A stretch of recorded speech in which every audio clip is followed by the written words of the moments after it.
afternoon. I call the May 28th, 26th University Governance and Operations Committee meeting of the Arizona Board of Regents to order. Gentlemen. Start. Suzanne, would you please confirm we have a quorum? Yes, Chair Pacheco, we have a quorum. Thank you, ma'am. Live stream of the public meeting is available to the public on youtube.com at the ABOR Live link. Today, the committee will convene an executive session for legal advice, discussion, and direction to designated representatives regarding the items on the executive session agenda.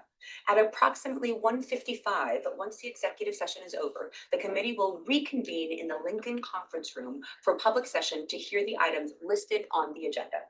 I move to enter into executive session for the executive session items listed on the agenda after the break. Is there a second? Second. All those in favor? Aye. Opposed? Abstentions? Motion carries. We are in executive session. Convening the public session of the University Governance and Operations Committee meeting. Claudia, will you please confirm we have a quorum? Thank you, ma'am. Appreciate your help always. Please remember that only members of the committee can provide a second to a motion. I want to welcome everybody who's attending today's meeting, including those who are joining us virtually. The meeting was called to order earlier this afternoon before convening into executive session. Today we will start with an update from the University of Arizona regarding the U of A's online modernization strategy and the UAGC integration. We will then hear from ASU and the U of A regarding several proposed long-term lease agreements. Next, the universities and board staff will initiate a discussion on fiscal year 2027's budget projections, as well as fiscal year's 2026 third quarter financial status. Lastly, the committee will hear from the board office regarding a series of proposed revisions to ABOR policies listed on the agenda as part of our ongoing process to modernize and streamline our policies. The first order of business, though, is the approval of the consent agenda. Does anybody have any conflicts to declare on items 4.1 to 4.10 scheduled for consent? Hearing none, I move that the committee forward to the board for approval items 4.1 through 4.10 as listed on the consent agenda. Is there a second? Second. All those in favor? Aye. Opposed? Abstentions? Motion carries. Our next item is an update from the University of Arizona regarding U of A online modernization and UAGC integration. Here to present is Provost Prelock. Patty, please join us.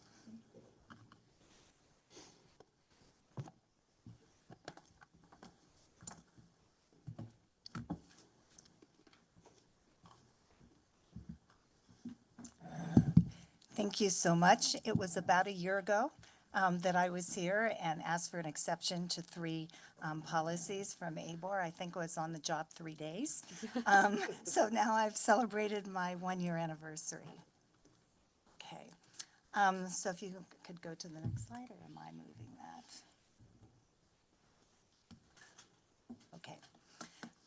At the June 2025 meeting a year ago, the board reviewed UAGC's progress and its efforts to truly integrate and align with ABOR policies, and we requested an extension for 3 areas.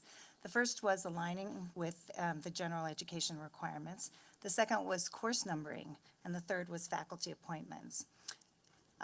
Thank you to ABOR. They granted us an extension of acceptance of these policies for us to make sure that we got it complete by the end of this fiscal year, June 30th, 2026.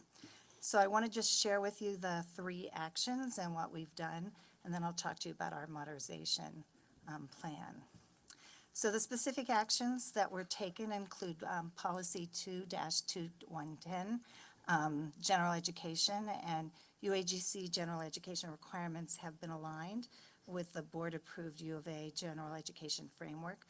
We finally finalized our course content, aligned our student information systems, and revised marketing and advising. So effective with the publication of our 2026-2027 catalog, July 1st, 2026, all UAGC general education curriculum will be fully compliant. The second one was policy 2-226C, and this was course numbering.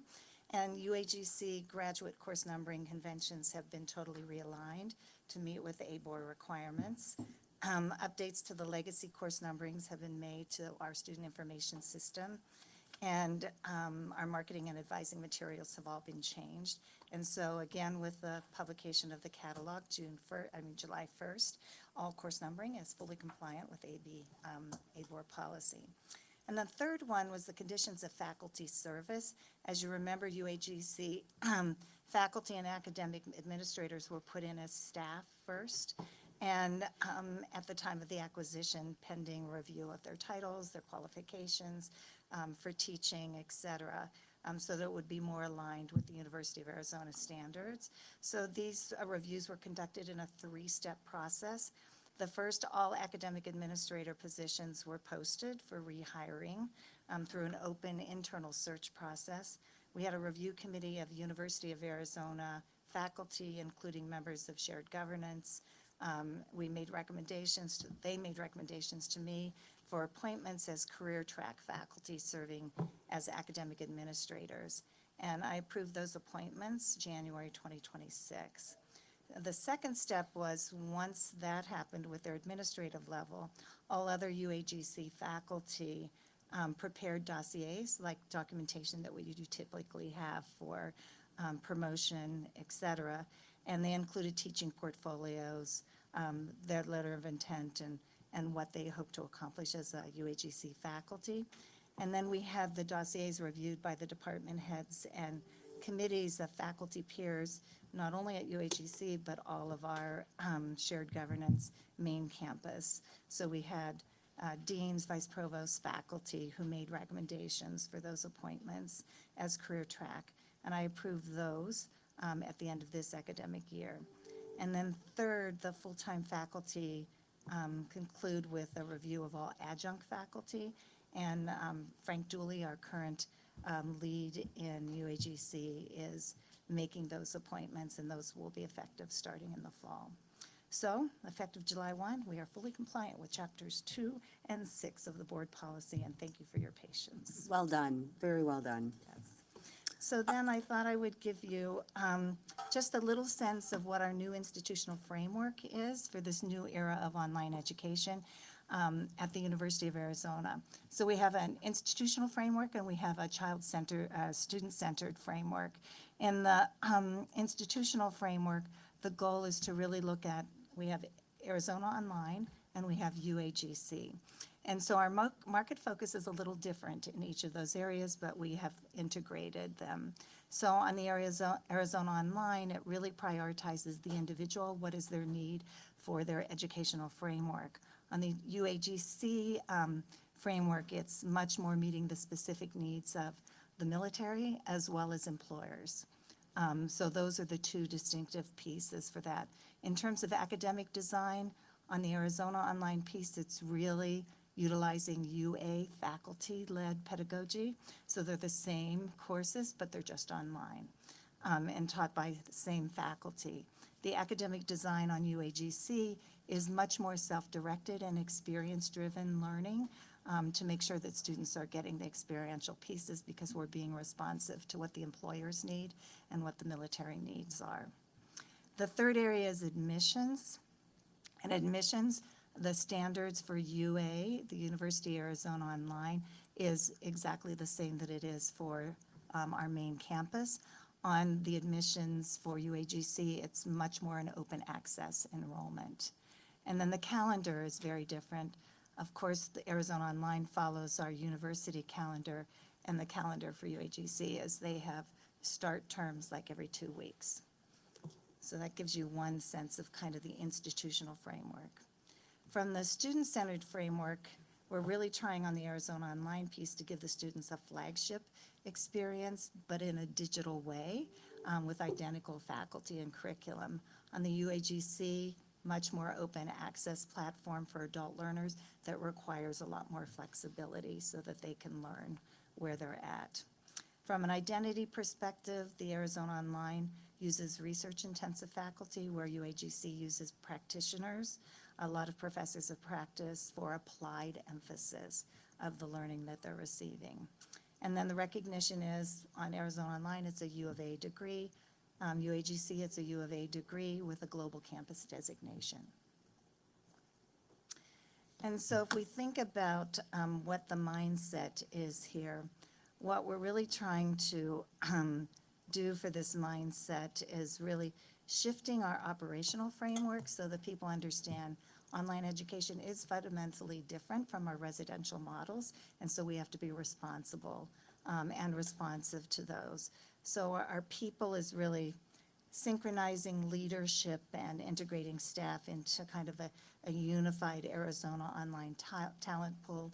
Faculty must be trained in online education and be responsive to the needs of learners who are learning in an online framework.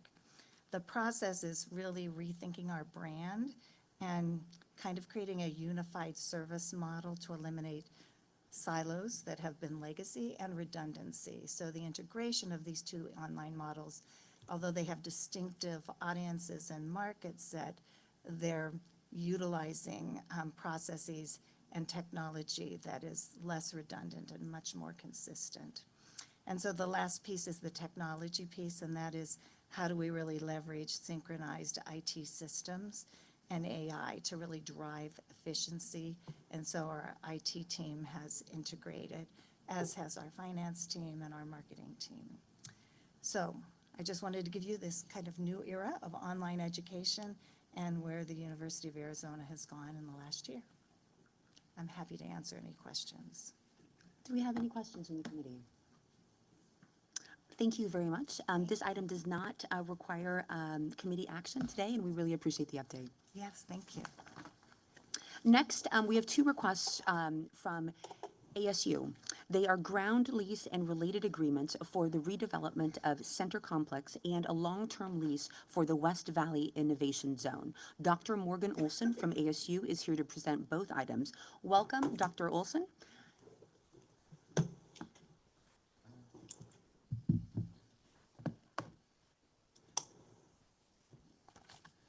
Thank you, Madam Chair, members of the committee. The two items, as was stated, are both authorizations to enter into ground leases. The first one is on our Tempe campus related to our student living and learning infrastructure. Some of you may fondly remember the Center Complex, Best Irish and Hayden residence halls. They've been around since between 1940 and 1956, depending on the specific building. A couple of years ago, we determined we had to discontinue use of the complex just due to age and wear, et cetera, and frankly was designed in a different era when there were different expectations around student living and learning facilities. So what we have is a request to do a long-term ground lease for about 4.7 acres that comprises what was the Center Complex site on the south central part of the Tempe campus. This would be a P3 delivery, and our partners there would be Capstone Development and Harrison Street as a joint venture. Harrison Street providing the capital, Capstone being the development and operational partner there. We have experience working in this mode with both entities previously. The lease term would be 65 years with 3 10-year extension options, which is pretty standard for our student living and learning facilities. We anticipate that ultimately we would deliver about 2,200 beds in different suite-based configurations, which is what today's students tend to want. Some of them would be singles, some of them would be doubles, some of them would be would host 4 people in a suite. A lot of this will be replacement. We had about 800 beds that we were using in the Center Complex previously, so we'll replace those. We'll be able to implement a residential college concept as we do with our living and learning facilities generally. And then we also want to be able to provide the opportunity for some of our students to continue to live with ASU beyond their first year. I know you're all well familiar with the data that suggests that students who live on campus for a couple of years do much better. Academically, they graduate at higher levels, they succeed academically at higher levels. So fundamental to our learning environment, and also will accommodate interests our students have in terms of being able to live on campus beyond the first year. Right now, most of those students, we have to say, I'm sorry, in order to accommodate the first year class, we will not have room for you. I think most of the details of this are in the material, so I won't take up the committee's time to go over them, but I'd be happy to answer any questions that the committee might have. Chair, if I can.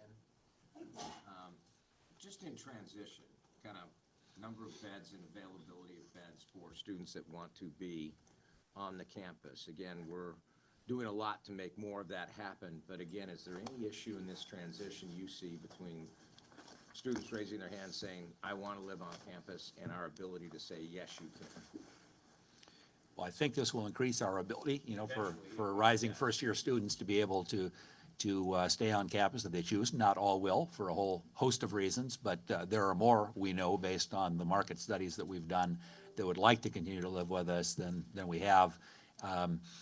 This also will, transition us from, frankly, some pretty aged housing facilities to some state-of-the-art. And that's one of the things that I think this P3 strategy has really helped us to do is that, we've been able to find partners who develop, finance, construct, and operate to our specifications, state-of-the-art living and learning facilities. And when I look at what's available today, it's a whole lot different and a whole lot nicer than, what I recall. And so, Right with you. it helps create a great environment for our students here. And this is a part of the campus that we've wanted to have more housing in. We'll try to identify learning communities where it makes sense because they're kind of in a neighborhood proximity.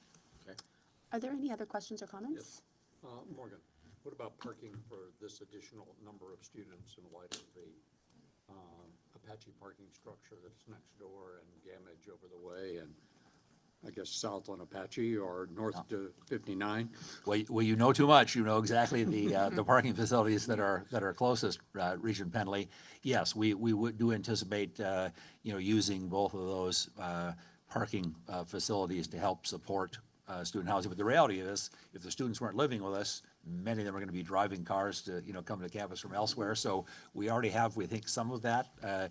We monitor our parking pretty carefully, and we feel like we'll be able to accommodate this. Now, when we have a big Gamage event, that's kind of an all-hands-on-deck thing, but there's a fair amount of complementarity between, what often is a daytime population for classes and an evening population for events. And, with some of our recent shared parking environments, like the Mill Avenue parking garage, the Novus parking garage, I think we've learned a lot about managing that kind of shared use, time-shifting sort of an environment. So we think we'll be okay.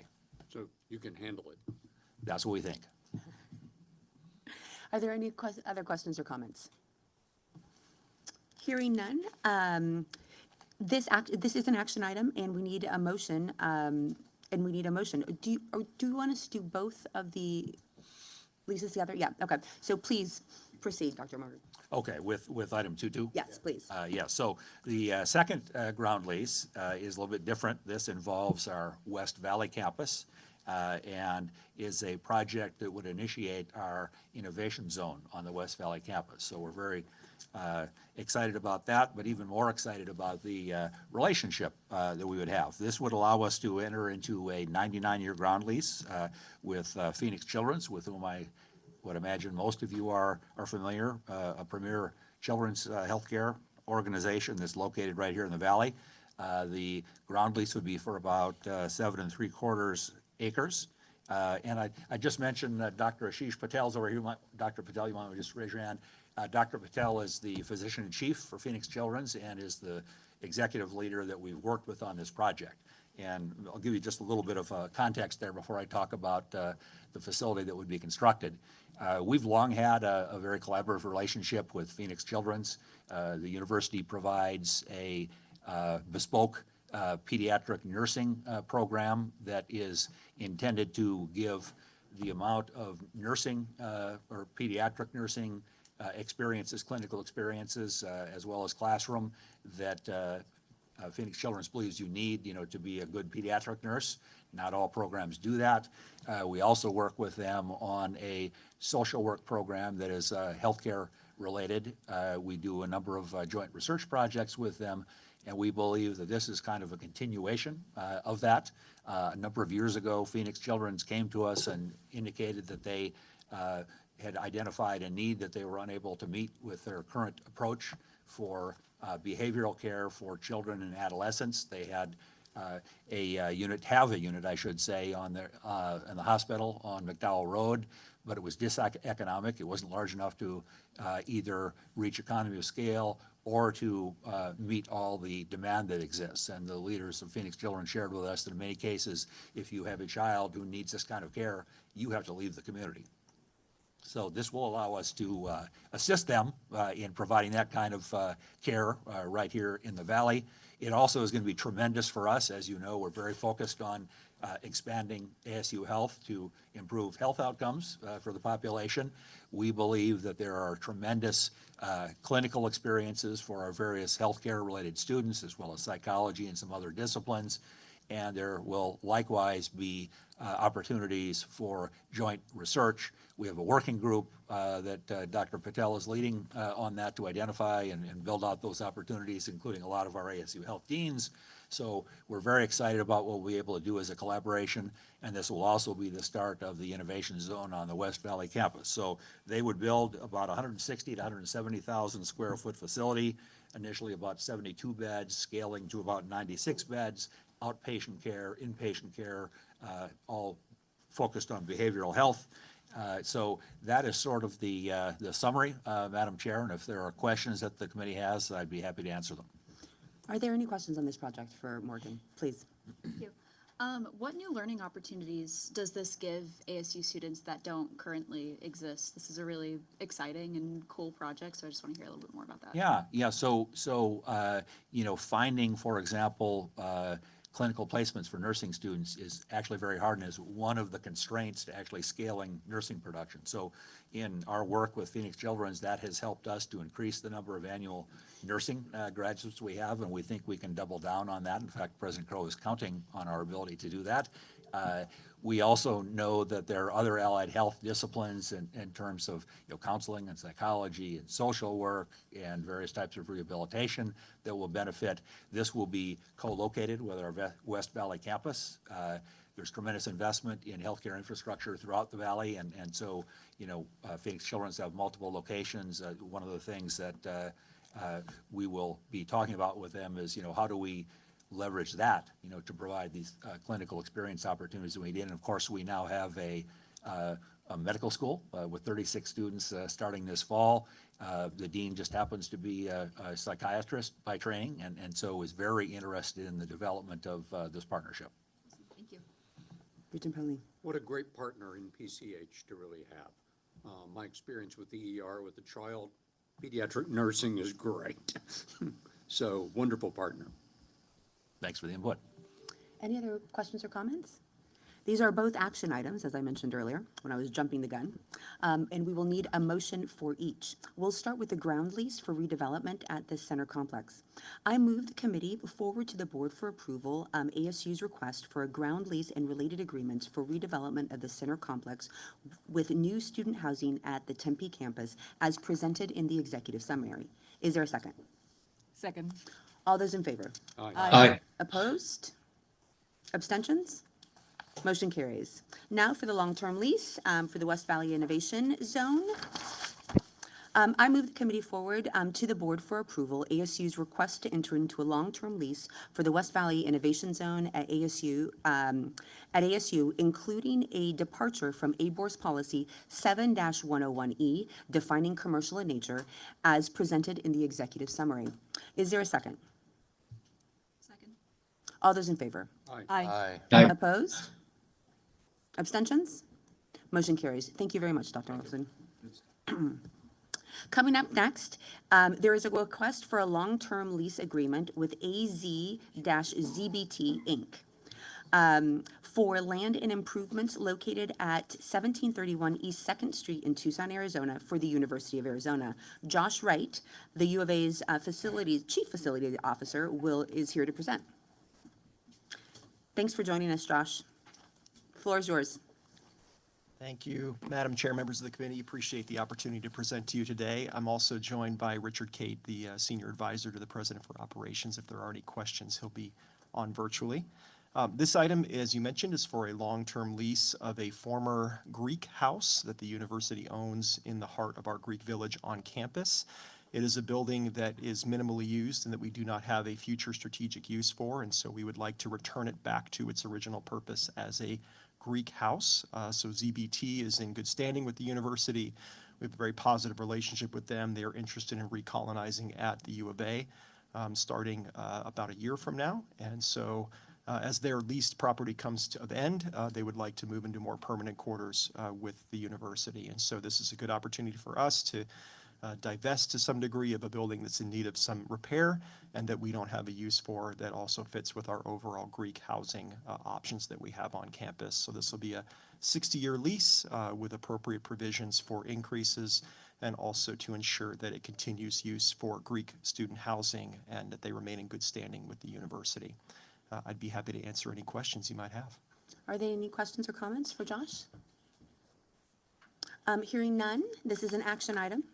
So I move that the committee forward to the board for approval the University of Arizona's request for a long-term lease agreement with AZZBT for land and improvements located at 1731 East 2nd Street in Tucson, Arizona, as presented in the executive summary. Is there a second? Second. All those in favor? Aye. Opposed? Abstentions? Motion carries. Thank you, sir. Thank you. We will now hear from Brad Kendricks from the board office, Dr. Morgan Olson from ASU, and Dr. Bjorn Flustad from NAU, and John Arnold from the U of A to discuss FYI 2027 budget projections and, I didn't mean to say FYI, I meant to say FY.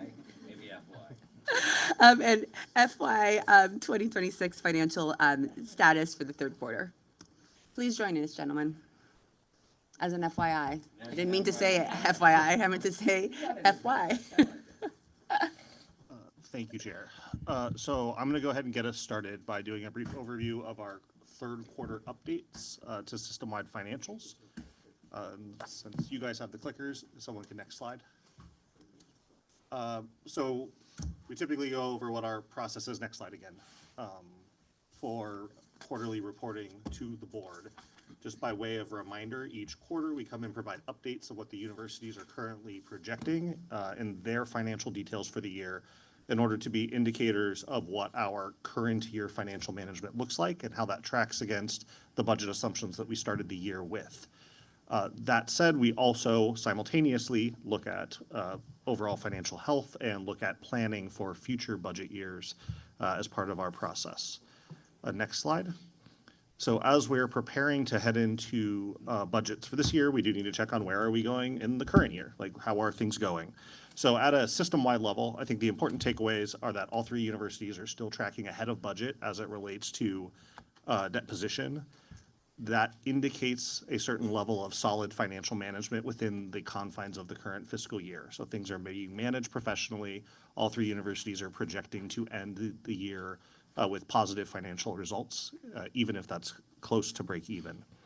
And a thread that you'll see throughout is that discipline around expenses has really been the driving factor that's allowed that to be the case. So here with ASU, I know it is an eye chart, but the reality is as we get closer to the end of the year, the forecasts get a little bit more consistent and the numbers change less than they might earlier in the year. Right now, ASU is continuing to have a more positive projection of ending net position for the university. But the big deal is that while revenues are somewhat flat for the year, that expenditures are down nearly 4%. So the university continues to add to its positive bottom line for the end of the year. If we go to the next slide, we have Northern Arizona University, which has both revenues slightly down as well as expenditures slightly down, which allows it to hold basically flat for the year. So the university will remain positive, but is projecting being just above the break-even point for this year. And if we move to the next slide, we have the University of Arizona, who has small increases in both revenues and expenditures, but again, is holding pretty consistent in its projected year-end results and will remain ahead of budget. So with that, again, looking across the three of them, it looks like this year has been managed well and continues to be on track for a positive result that is at or slightly better than what was anticipated at the beginning of the year. If we could kick to the next slide, I already talked about that, and then the next slide. So now we're going to pivot away from how the current year is going and look forward to what next year's budget looks like. So by way of process, typically this is the time of year we come to the board and start kicking off what our assumptions are for next year. The one thing that we always want to flag is that this is very early in the process of knowing what's actually going to happen next year. So the universities go through all of their planning efforts, they pull together details, they look at priorities, they come up with what the game plan is for next year. But then that has to be reconciled with real life. And real life comes in waves over the next, call it 6 months. The first piece is that we're still in the state budget process, so we don't know exactly how that process will look. So for purposes of this budget, the baseline assumption is the governor's executive budget from January. As we move past that, enrollment is in the beginning parts of really starting to manifest itself. Students are making decisions and starting to engage the universities in the process of enrolling. We won't actually see paid, signed up, moved on campus students until later in the summer. So we have early indicators and we have early goals, but we don't necessarily have the tangible numbers yet. And the same thing comes with assumptions around research and whatnot. So what we've asked the CFOs to do today is to come and talk about what those assumptions are that go into their early year planning, with the knowledge that we're going to continue to update this and provide the board updates over the next several months as, first of all, at the June board meeting, when the budget assumptions will be presented in more full detail. Once the board approves those budgets for the year, that is just the starting point. And we come back and have a much fuller discussion in November when we have first quarter financials, when we have fall enrollment, when we have a state budget, and all of the other details worked out. The important thing is that this allows the this meeting and the next meeting allow the universities to give consistent guidance to their campus about how they will conduct the next year, but with our knowledge that they're going to continue to adjust during the year in order to have the kind of results that we just talked about. So with that intro and the chair's permission, I'd like to turn it over to Dr. Olson to talk about ASU's approach to next year's planning. Thank you, Brad. Madam Chair, members of the committee, as was mentioned, there's still a lot of data yet to be registered here, including the outcome of legislative deliberations, but budgeting process waits for no man or woman, so we've been deep into this already. We, as per guidance here, assumed for next year that the executive budget is where the state investment level lie. In the case of Arizona State University, that would actually be a decrease from the prior fiscal year. We'd like to do better than that, but that decision is now in the hands of others. Enrollment, we anticipate that our net tuition revenue, in other words, net of institutional financial aid investments, will grow perhaps around 4% for next year. Enrollment will grow a little bit less than that, maybe about 1 to 2%, more for online enrollment than for campus immersion. There still are signs of significant reasons for caution. Out-of-state students, from an Arizona perspective, still seem to be, a greater number of them seem to be interested in staying home than in recent years has been the case. International students, there's still kind of a lot of headwind there. More students have been able to get the interviews that they need to get student visas, but there's also some questions on the part of prospective students and their parents about, well, gosh, is this the best choice, coming to the United States for us? And so we're seeing some indications of that. If President Crow were here, of course, he would say that doesn't mean we aren't working hard on it, harder than ever. Of course, we are. But we're probably going to see a little bit lower increase than we're used to having for enrollment in recent years. Grants and contracts, we do expect to increase. Remember that we record as revenue actual expenditures of grant funds, so it's important to keep that in mind. There's a whole cycle and a process. There are some signs that awards, but being made by agencies and others, particularly federal agencies, are slowing down from what they have in the past. Unclear whether it's just slower in process because there are fewer people working on them, which is the case, or if that is sort of a change in intent that we ought to kind of register as an indicator. But we are projecting at this point that our grants and contracts revenue increase 4 to 5% next year. Similarly, we anticipate auxiliary and other revenues to increase about 4% for next year. Private gifts, we think also will increase, maybe in the neighborhood of 8%. As you know, in the middle of a capital campaign, that continues to go well. There are lots of people who want to invest in Arizona State University and things we can do for students and society. On the expense side, we are anticipating having about a 2.5% merit pool, you know, if revenues come in. We intentionally this year slowed down our hiring rate coming out of the pandemic. We were increasing our payroll expenses maybe 8 to 9% a year. Some of that was catch-up hiring, you know, for things that just were put on hold during the pandemic. This year, we're pretty flat. That was intentional. It was a decision we made right at the start of the year. And so as a result of that, you saw the numbers that Brad shared on our latest quarterly update. We're heading toward about a $300 million positive net margin, and we thought it was going to be more like $48 million at this time last year. Probably not going to win any forecasting awards for last year's efforts, but you know, it's a surprise to the upside, which is always better. We also are expecting that benefits expenses will go up significantly, about 7%. Healthcare continues to be the major driver there. That obviously affects our expenditures for group health insurance, which is part of the state group and health insurance program. We could go deep on that and it would take 2 hours. We won't. It also affects some of the other parts of our budget that are driven by healthcare, which includes retirement and other post-employment benefits. And we're seeing that impact there as well. I think we will continue to be cautious in terms of operating expenses, but I would anticipate that would grow over this year about 4.5%.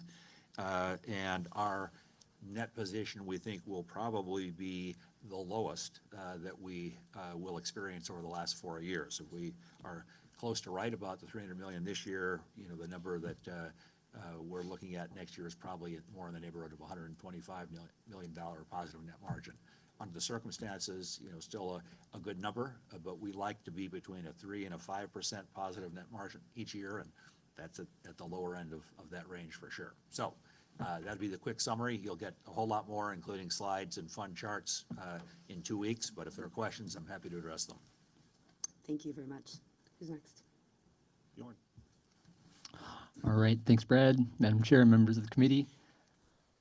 The framework, and I do have a few slides here, really just outlines the process that NAU has been undertaken this year. We've had a strong focus on strategic finance, and this is really setting us up for some of the correspondence that the president has shared with you and the efforts that the university has undertaken this spring.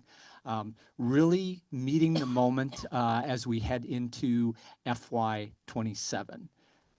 So just as a context, as we think about planning for next year, we're working very hard to finish, as Brad mentioned, this year with a strong liquidity position. And that is really important as we think about next year and really some of the external structural pressures on revenue that we are going to see. Next year's revenue base will be lower for NAU than it is this year. We'll share numbers with you, but it will be lower.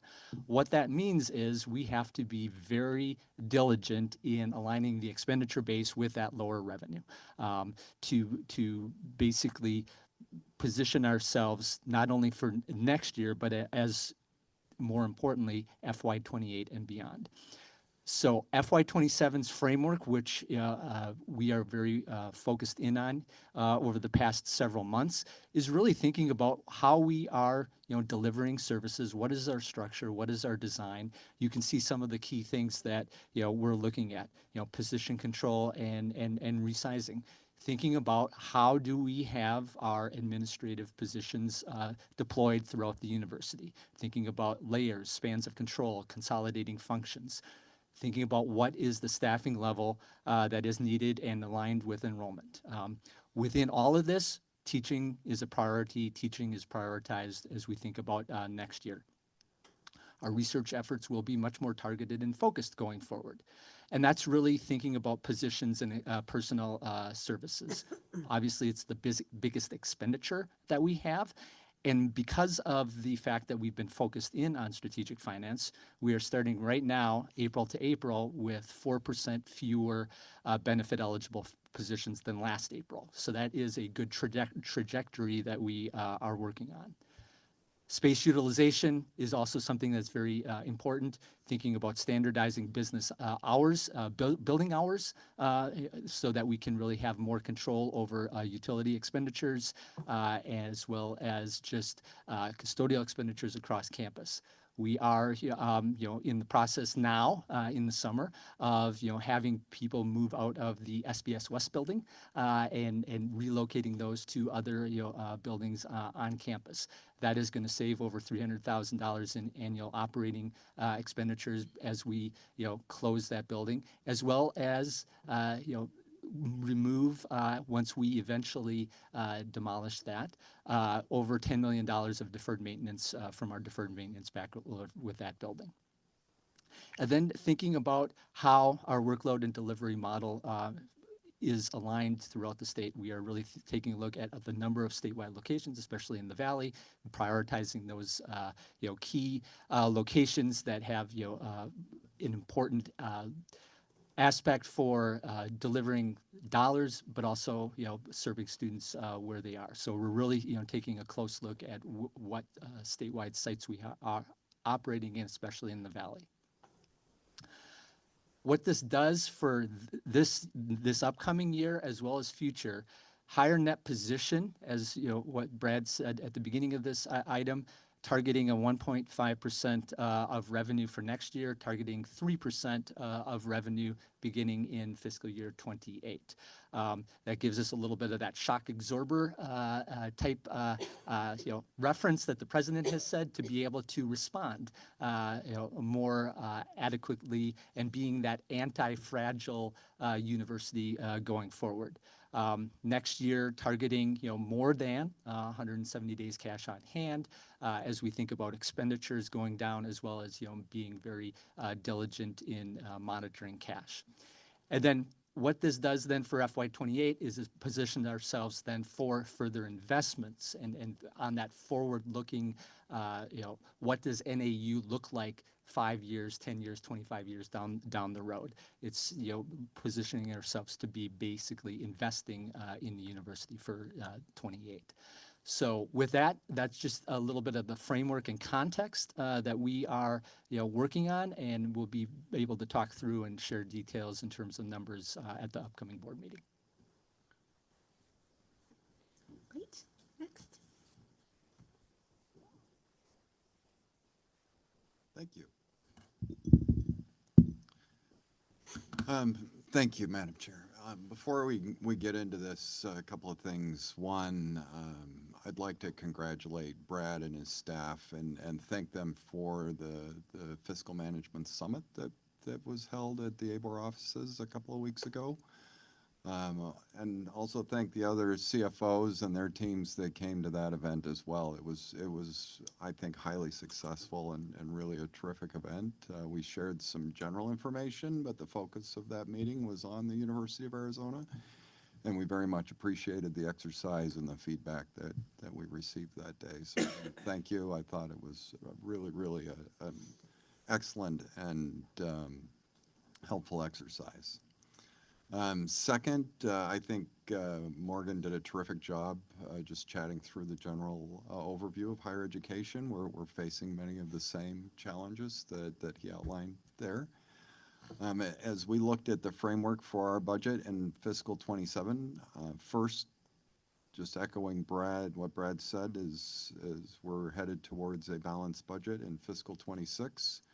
Bar seems to be a little bit lower for UA than the other two, so hey, we balanced our budget. That's a big win for us and very exciting for fiscal '26. I know we said we would do it, we're gonna do it, and we're 1 month away from having that, stamped in certitude, we balanced the budget, so we're excited about that. As we look into fiscal '27, we really approach the budget process through the strategic imperatives that the president has outlined for the board and for our community. Success for every student, research that shapes the future, and engagement with our communities. And we sent a number of priorities as we went into the budget process, including maintaining access for Arizona resident students. And when we come back in a couple of weeks, we'll walk through each of these and show how we're accomplishing these things in the budget. So looking forward to that.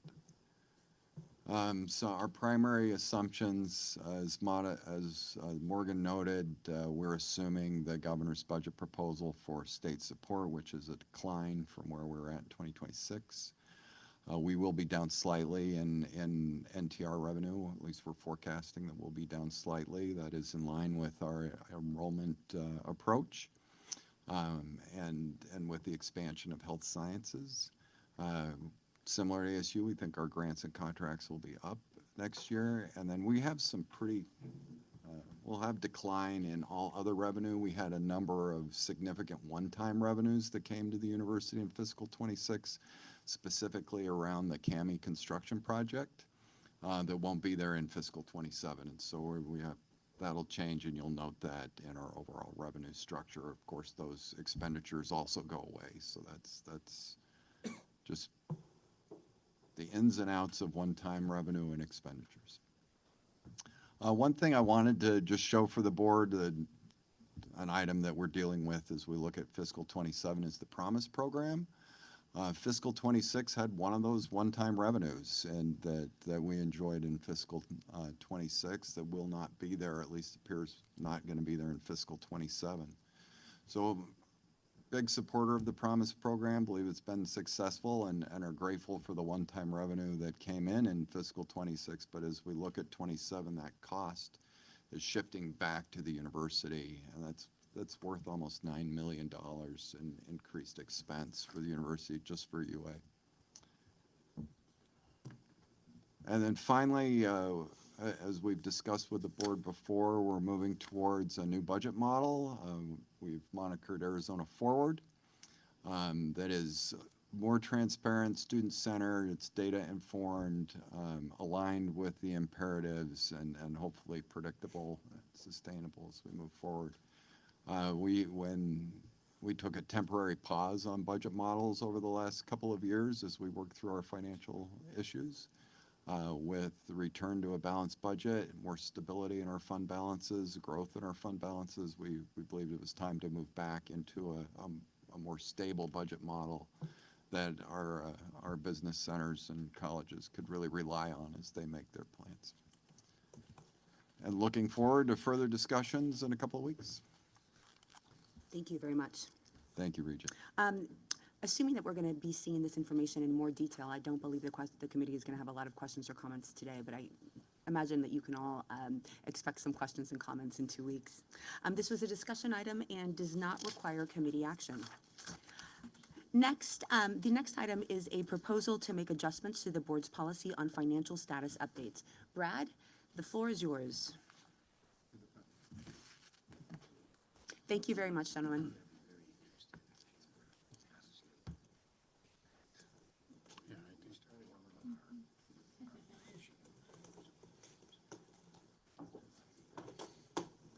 Thank you, Chair. So I will try to be brief, but we have a couple of policy items that we're presenting today, and I want to take a moment to walk through one of them because it ties to this ongoing conversation about financial management and some of the information that we specifically present to the board. So in Board Policy 3-407, it includes several items, including that quarterly financial update that we just talked about for the universities. The board gets this information, and the policy includes several different areas that have to be included in the financial information.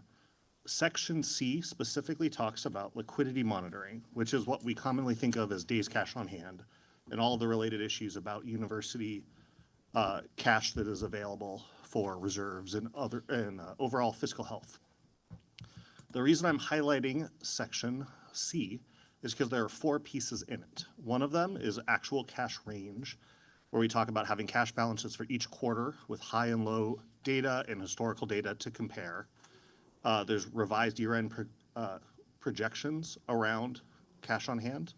There's discussion of trends around cash on hand. And then the last piece is the actual days cash on hand amounts for those quarters and for the year.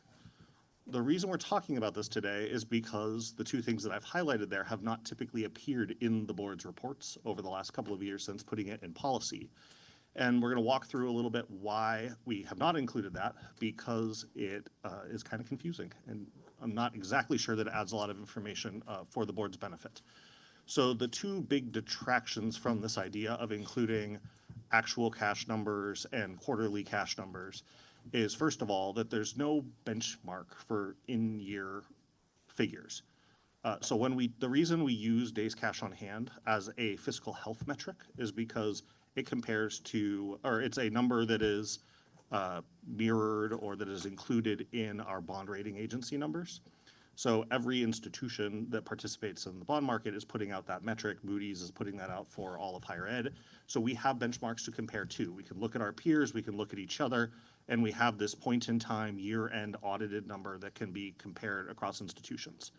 When you move into a year, we don't have that kind of benchmark available. So we can put a number out, and that might be useful if it is an indicator of where we think we're going to be. So for example, we do forecasts, which tell us what we think we're going to be at the end of the year. And we can look at where we ended last year, and we can look at where we're forecasted to next year, and that is a legible figure. But if we tell you what it is in the middle of the year, there's nothing to compare it to. And if it's not similar to the annual number, then it becomes difficult to know how to interpret. The other piece is that inside of the year, financial or the cash on hand metrics move around significantly based on timing of actual transactions. So it's not really an indicator of financial health as much as any point in time is an indicator of where the payroll happened to fall this month or which bills were deferred from last month or to the next month. So with both of those things said, I just want to demonstrate the idea a little bit. So ASU was gracious enough to involuntarily provide some of their data for this conversation. And this shows the last several years of daily cash balances at the university. Each different color year is a different line. Each dot is a cluster of days. What you can see is there's a fairly natural pattern there from the beginning of the fiscal year, which is typically when we report it, to when tuition gets paid, to how that tuition gets spent over time, to how spring tuition gets paid and how that gets spent over time. So there's a pattern, there's an understanding there, and our university treasury professionals use this information in deep detail in order to best optimize how they make returns on our investments, how they make sure cash is available as bills are due. There's all kinds of professional technical management that happens under the hood to make sure that this stays healthy. The question is that whether any of that blurriness actually adds useful value to the board level in terms of broad governance of financial health. Another piece of this is if we translate what those daily cash numbers are into what we would have reported for cash on hand, you can see that there is some inconsistencies. So if you look at the dotted black line that cuts across the whole thing, for ASU right now, or at least within the last couple of weeks, they started the year at 176 days budgeted for the year. So that's how much they think their daily cash on hand will be at the end of the year. As all of the things that Morgan was just talking about plays out, their forecast is updated to 191 that you see on the far right-hand side. If you look at the copper bars, those show what each of the university's quarterly forecasts was.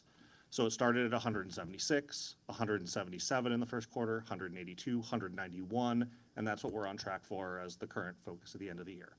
However, the gray bars are what the cash on hand calculation would have been based on incomplete estimates and point-in-time cash during the year. And what do you see? It jumps up to 189, then down to 162, then up to 193. Our position has been that that doesn't provide a lot of insight to the board, because then we come around in quarter two and say cash has dropped down to 162 days and people start hyperventilating, when the reality is that that is just a function of the cyclical nature of what's going on. It's not really a function of relative trajectory for future years. So with that understanding, we are proposing, staff recommends that we continue to report in the way that we are, which provides some benefits. We give you the year-end numbers, which are point-in-time, auditable, well-understood metrics. This is the way people talk about cash on hand, and we can compare to ourselves and to our peers. During the year, we track what drives those numbers, so revenues, expenditures, other big shifts in assets. So we can help to take the forecasts that we do during the year, or that the universities update during the year, and interpret those by looking at other indicators that track alongside where the universities are telling us that their cash numbers will be, so that it all fits together in a way that is an honest and holistic reflection of where we think we're going to go. Those actual numbers inform forecasts, but then in the end, it is the reporting, that year-end idea that's comparable, is consistent with the way that others view us. It's consistent with the way that we talk about ourselves and judge ourselves annually. So with all of that, we are recommending revisions to the policy in order to strike that cash element. So it's to reframe the policy in a way that takes out the quarterly cash reporting and the sort of contextual cash flow information around that, and instead focuses on what we are currently doing, which are regular projections and all of the supporting financial metrics that feed into that. I'll end by saying that changing this policy does not change the depth, rigor, or frequency of any of the financial reporting that comes to the board. All it does is it gives us an opportunity to make sure that the board office's practice is consistent with what board policy has laid out.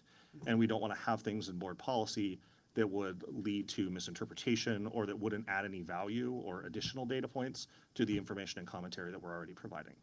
So with that, I'm open to any questions that the board might have about any of this, as well as any direction that the board might want to give on how this should be handled, or to vote on said policy. And this is an action item, so we will, if there are no questions or comments, I'd be happy to make the motion. I have a comment. Please. I would rather have accurate data that can be properly interpreted than regular updates that could be wrong. So I'm all for this. Ditto. So I move that the committee forwards to the board for first reading proposed revisions to ABOR Policy 3-407, Financial Status Update, as described in the executive summary and supporting documents. Is there a second? Second. All those in favor say aye. Aye. Any opposed? Any abstentions? Motion carries. Thank you very much, Brad. That was a concise and very thoughtful description of the streamlining and updating of the policy. Thank you. Our last item is the first reading of recommended changes to several areas of ABOR policy. The board regularly reviews policies to make sure that they remain relevant and clear, are modernized and streamlined. This year, the board has directed staff to redouble efforts to streamline the board's processes while focusing on the oversight of the university's most pressing risk areas. This is the fifth batch of policy revisions we've received this year. First, we'll hear from Executive Director Chad Sanson for just a few words on the subject. And then Andrew and Samantha from the ABOR team will present an overview of the recommended changes as seen in the PowerPoint they will be working off of. Chad. Thank you so much, Chair. Appreciate this opportunity just to briefly address the board on this matter. The board is well aware at this point that the board office has taken a thorough review over the course of this year of all of our policies. We first review with them internally to see what is working, what can be cut out, what can be improved. In addition to that, we have engaged with the universities at length and asked them, where are we creating unnecessary bureaucracy? The universities gave us a number of areas where they thought we could provide additional flexibility, where we could streamline and provide some efficiencies. We have done so where it allows them the ability to operate without giving up the board's fiduciary role or its obligations to maintain appropriate oversight. In doing that, we have brought several large batches. This is, as the chair said, the 5th batch. We have several more to go, but we are moving, as Chair Goodyear has asked, for us to, with all deliberate speed, to end this within a year. We will probably move into the next fiscal year for some of the more difficult policies, but we are on our way. And with that, I will turn it over to Andrew and Sam to briefly describe these policies. Thanks, Chad. And I'm not going to say much other than you're used to seeing me here for these briefings, but other than to introduce Sam Blevins, who you all know as Deputy General Counsel, and she was heavily involved in a number of the policies here today, so I'm going to let her do the summary. Good afternoon. We're asking this committee to review and recommend forwarding these 19 policies to the board for review on first reading. Most of these policies have technical edits that are not interesting or exciting, but I wanted to highlight a few of the substantive changes in the policies. The first is in one of our rulemaking policies, which is 1201, where we're removing language that is not consistent with statute. And we are exempt from the state rulemaking process, and so we're being consistent with statute in that. We are making changes to 12 procurement or contracting related statutes. Most of those are related to raising the competitive threshold from 100,000 to 250,000.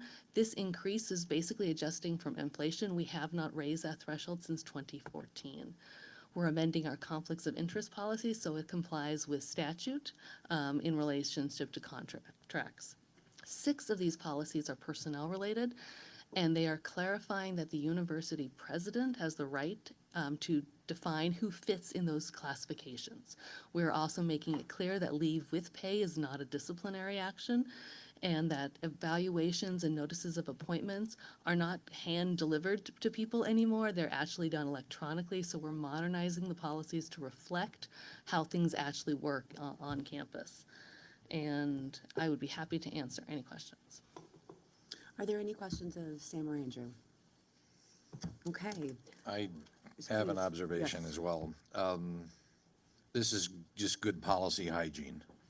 It's been a long time since many of our policies were revisited or updated. This is the 5th batch. It's good that we now have policies that acknowledge that email exists. Yeah. Yes. It's good that we have policies that acknowledge that there is an internet and that you can get information from websites. So this is part of, just as I said, good policy hygiene. I'm really grateful to the staff and to the university teams for their help in getting all of this right. By the time we are done with this, we will have a modern, updated, current set of policies that will serve future boards a lot better than the mishmash we have right now. And thank And you. mishmash is a technical, educational term. The board So, thanks you for your leadership in Yes. taking this on. So this is an action item. I move the committee forward to the board for first reading, proposed revisions to 19 ABOR policies that were discussed here and are presented in detail in the executive summary and supporting documentation. Is there a second? Second. All those in favor say aye. Aye. Any opposed? Any abstentions? The motion carries. With that, this concludes the University Governance and Operations Committee meeting. Thank you for your participation, and we are adjourned.